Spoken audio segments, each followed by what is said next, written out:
chacune et chacun de nous en supporte le coût parce que nous la menons ensemble dans l'unité et la solidarité, grâce à la synergie de nos efforts.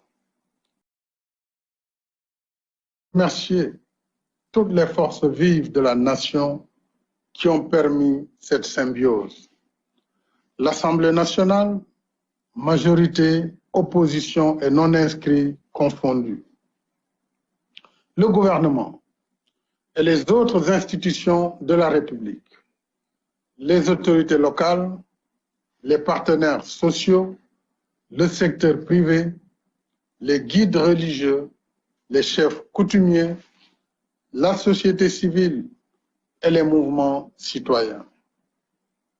J'exprime notre gratitude aux pays amis et aux partenaires multilatéraux qui nous soutiennent dans nos efforts. Je salue le travail remarquable des médias qui contribuent à mieux faire connaître la maladie et les moyens de la combattre. J'encourage vivement nos élèves des classes d'examen, leurs enseignants, les personnels d'encadrement et de soutien qui ont repris le chemin de l'école. Quand je m'adressais à vous le 23 mars dernier pour proclamer l'état d'urgence, le monde comptait plus de 340 000 personnes affectées par la pandémie Covid-19, dont plus de 15 000 décédés. Notre pays en était à un total de 79 malades, 8 guéris, 0 décès et 71 patients sous traitement. À la date d'aujourd'hui, la maladie a atteint plus de 10 100 000 personnes à travers le monde et causé plus de 502 000 décès. Notre pays totalise 6 698 personnes testées positives, dont 4 341 guéris, 108 décédés et 2 248 actuellement sous traitement et un malade évacué. Je prie avec vous pour que nos morts reposent en paix et que nos malades recouvrent la santé. Malgré l'augmentation du nombre de cas positifs, notre système de santé continue de montrer ses capacités de résilience et d'adaptation dans l'accueil, le traitement des malades. Nos performances dans la riposte anti-Covid-19 sont en effet considérables. À ce jour, le SAMU a reçu plus de 726 000 appels d'alerte. Nous avons réalisé plus de 78 338 tests. 24 824 contacts ont été suivis par nos services.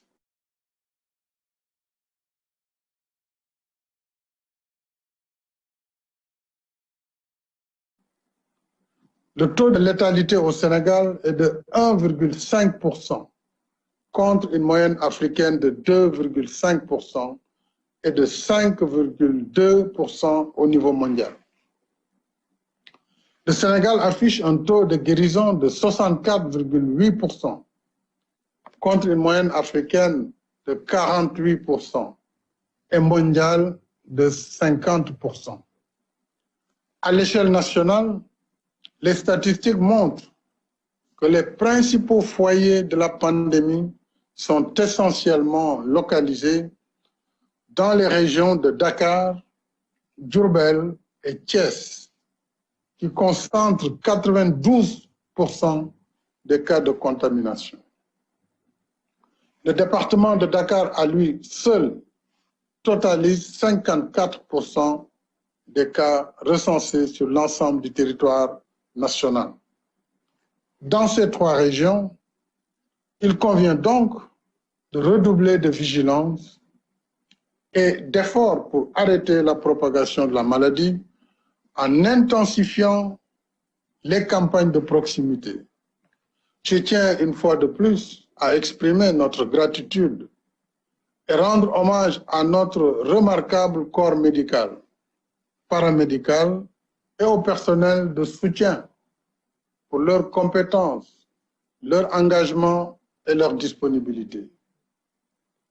Je réitère nos remerciements aux autres services de l'État mobilisés dans la riposte, à notre dynamique et dévouée administration territoriale et à nos vaillantes forces de défense et de sécurité déployées dans le cadre de l'état d'urgence. En dépit de nos performances dans la riposte sanitaire, je dois cependant rappeler avec insistance que la lutte contre la pandémie n'est pas encore finie.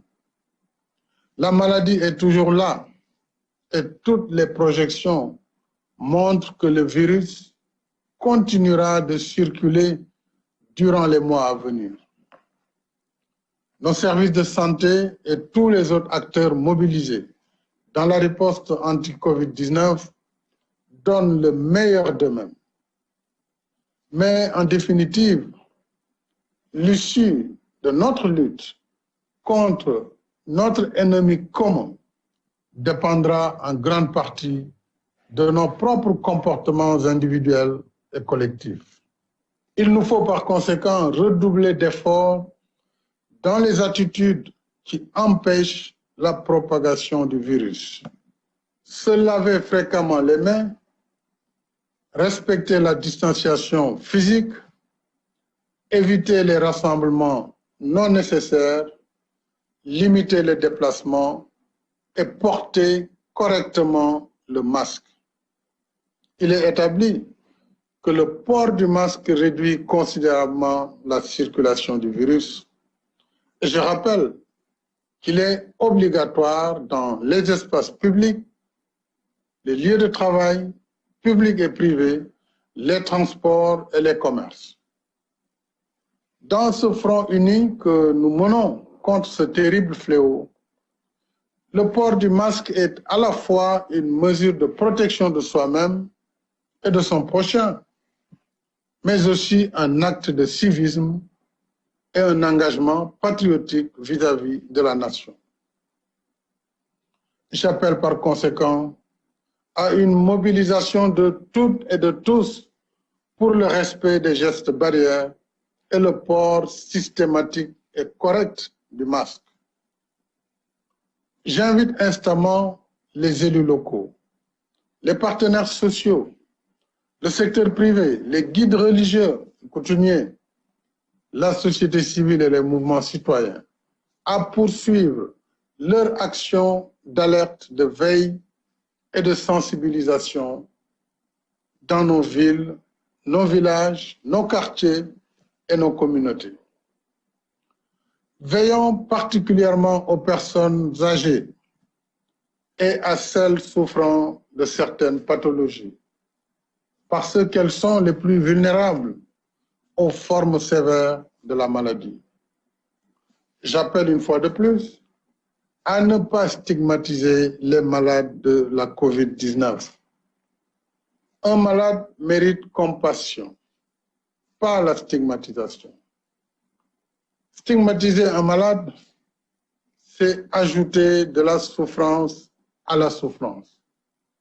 C'est faire offense aux valeurs socio-culturelles et religieuses qui nous enseignent de traiter les autres comme nous voudrions être traités et de ne pas faire aux autres ce que nous ne voudrions pas qu'on nous fasse. Mes chers compatriotes, en plus d'être une crise sanitaire majeure, la pandémie Covid-19 affecte durement l'économie nationale.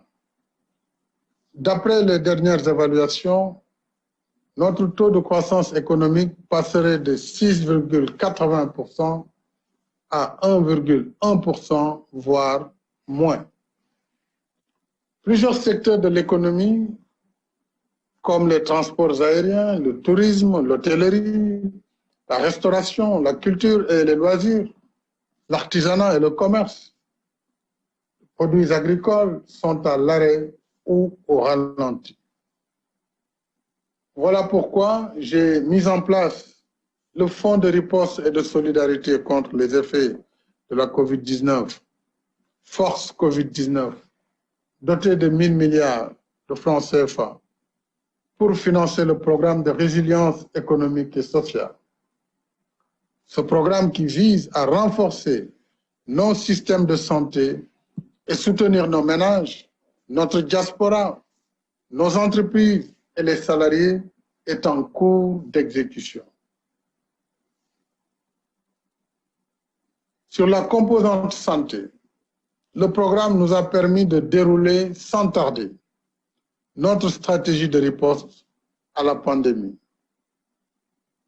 par l'achat massif d'équipements et de produits médicaux, le relèvement substantiel du plateau sanitaire existant, l'aménagement et l'équipement de nouvelles structures de traitement des épidémies, soit 33 centres répartis à travers le pays.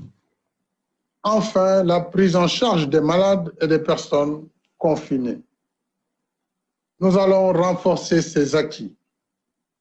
Ainsi, sur la séquence 2020-2021, l'État recrutera 500 médecins et 1 000 agents professionnels de la santé, notamment infirmiers d'État, sages-femmes, ainsi que des personnels de soutien.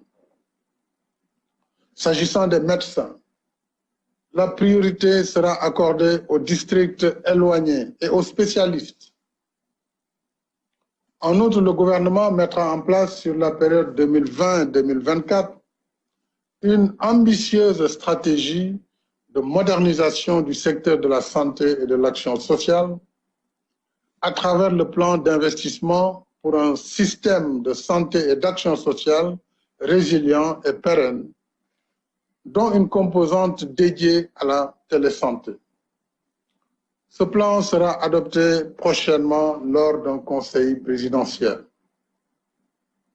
S'agissant du soutien aux ménages, en plus de la prise en charge par l'État des factures d'électricité des abonnés de la tranche sociale pour un bimestre, la distribution des denrées de première nécessité est engagée depuis le 11 avril. Cette opération d'envergure, jamais réalisée, a nécessité la mobilisation de plus de 4 000 camions pour acheminer l'aide à 1 100 000 ménages sur l'ensemble du territoire national, soit environ plus de la moitié de la population. À ce jour, sur les 552 communes du pays, 438 ont terminé la distribution. Le reste des opérations est en cours dans 114 communes, soit un taux de réalisation de 79,34%. Toute la distribution devra être achevée le 15 juillet prochain au plus tard. Des quotas spécifiques seront alloués aux chauffeurs du transport interurbain pour 14 000 kits, aux réfugiés pour 4 262 kits, aux titulaires de la carte d'égalité de chance pour 54 219 kits et aux personnes omises du programme national des bourses de sécurité familiale pour 42 650 kits. Concernant l'appui à la diaspora, à hauteur de 12 milliards 500 millions, la plateforme a été enregistrée plus de 200 000 inscriptions provenant de 142 pays. 60 000 demandes ont été déjà satisfaites. Les opérations se poursuivent avec la troisième et dernière phase. En outre, le gouvernement a facilité le rapatriement de 3 505 compatriotes bloqués à l'étranger par la fermeture des frontières aériennes.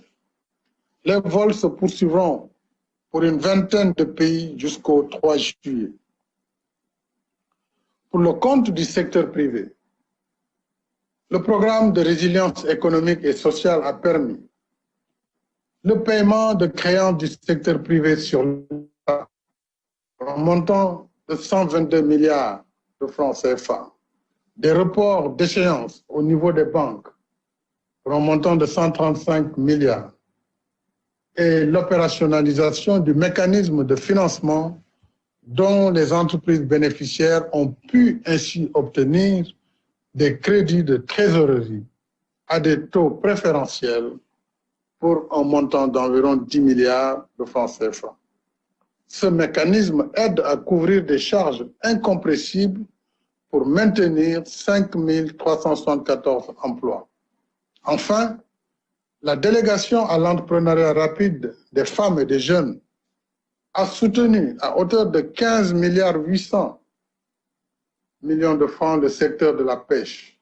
Le cofinancement avec l'acquisition de matériel agricole, la confection de 10 millions de masques